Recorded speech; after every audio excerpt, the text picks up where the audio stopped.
spread the word to end this opioid epidemic, and to all the staff of the Children's Hospital of Michigan Foundation, to my daughter Arlen, who's now a part of it, who is going to be very busy going forward in our partnership between JamieDanielsFoundation.org and the Children's Hospital of Michigan Foundation.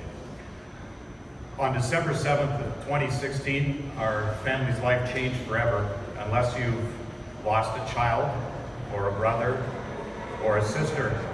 Understanding one's grieving process can be a challenge. It's different for everyone, and being the one grieving sets a whole new challenge bar of understanding yourself and your purpose. Just days after Jamie's passing, I received a call from my former Hockey Night in Canada colleague, Scott Oak. Scott's son, Bruce, had passed away 6 years earlier from a heroin overdose after years of being in and out of rehab. And Scott said to me at that time, a year and a half ago,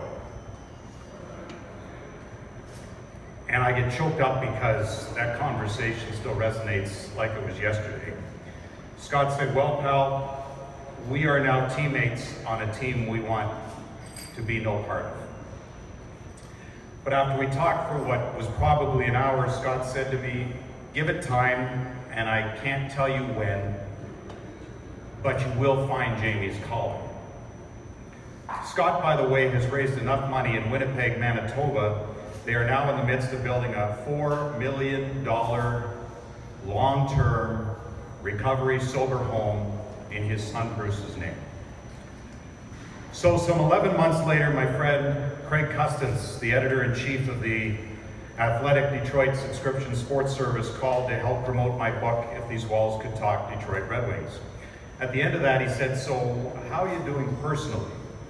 And I don't know why, and perhaps Jamie was in the back of my head saying, "It's okay, Dad. Go ahead." So I told Craig the entire story, and it was the first time, other than with family or closest friends, that it was shared.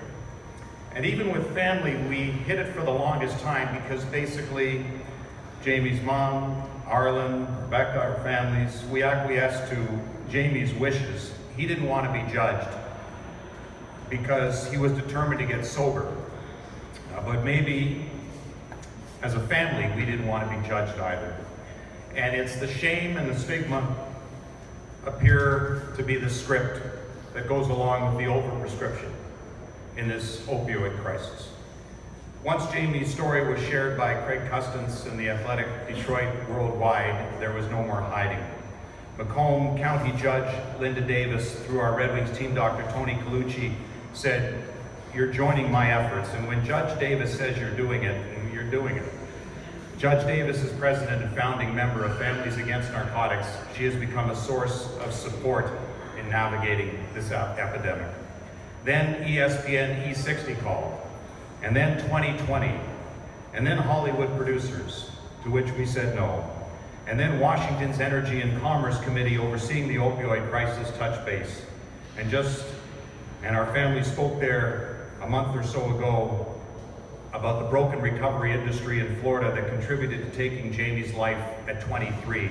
So that was all further exposed. And just last week, the House passed 38 bills to combat the opioid emergency and is now considering 20 more to be passed on to the Senate in one bill. Jamie had been 7 months sober, but set up to fail by greed, an abusive system, and insurance scams. Addiction is a mental illness. Addicts don't want to be addicts. But within 3 to 5 days of opioid use, often from their own doctor's prescription, they can become addicted. Jamie was regularly introduced to opioids from a friend in his freshman year at Michigan State. This came a few years after Jamie admittedly faked a psychologist's test so he could get Adderall, another drug that is rampant in colleges and abused. So here we are, Jamie set to save lives. I believe some of that has already been accomplished from people who've reached out to me after hearing Jamie's story. But when upwards of 180 people are dying daily in America due to an overdose, the message needs to be much clearer, obviously, and so much louder. And to that end, my friend Pam Feinberg said I should start a foundation, raise money for education, financial support to battle the crisis while helping families in need. And through Pam's firm, I was introduced to Matt Friedman and then to the wonderful Larry Burns. That meeting I had with both of you made my friend Scott Oak right again. Our family found Jamie's calling. For the first time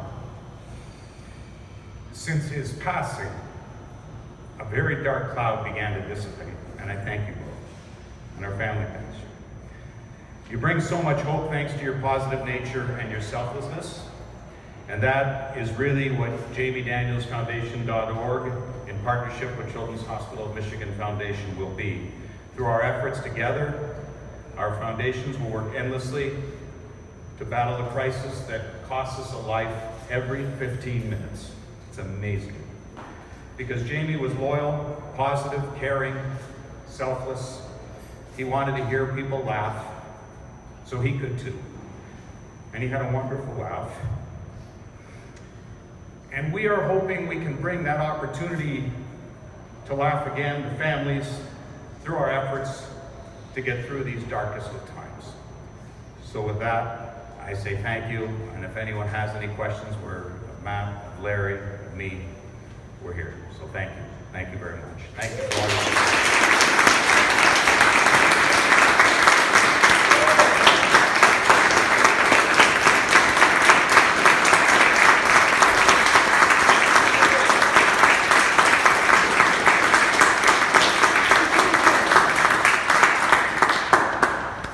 Thank you, Ken, and thank you all.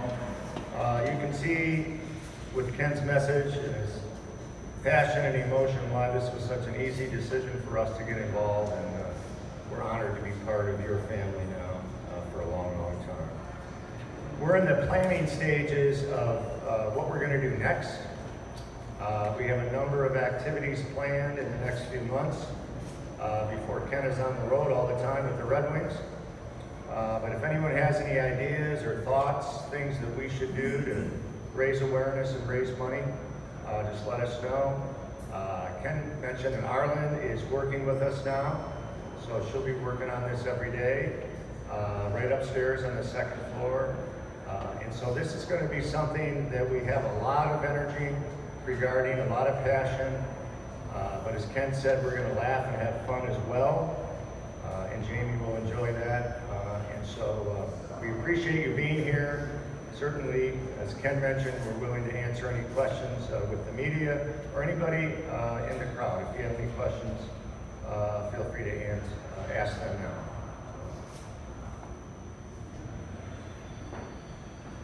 Or we can stick around. Yeah, we'll stick around. Sure. One of the things that we do have in the planning stages is about a year and a month or so from now, we're going to host, with Ken's help, the first celebrity roast supporting the Jamie Daniels Foundation. And Ken has persuaded Mickey Redmond to be the person that is going to be roasted. He said he's got big shoulders, he can handle it. And so that is something, we don't have the location verified, but it'll be somewhere most likely downtown Detroit in a great location with great guests, great evening. And so we hope to do that sometime in July or August of next year. We're already talking with the Red Wings about some things, so hopefully those will happen as well. But if anyone else has any ideas, we're all ears to listen and to see what we can do.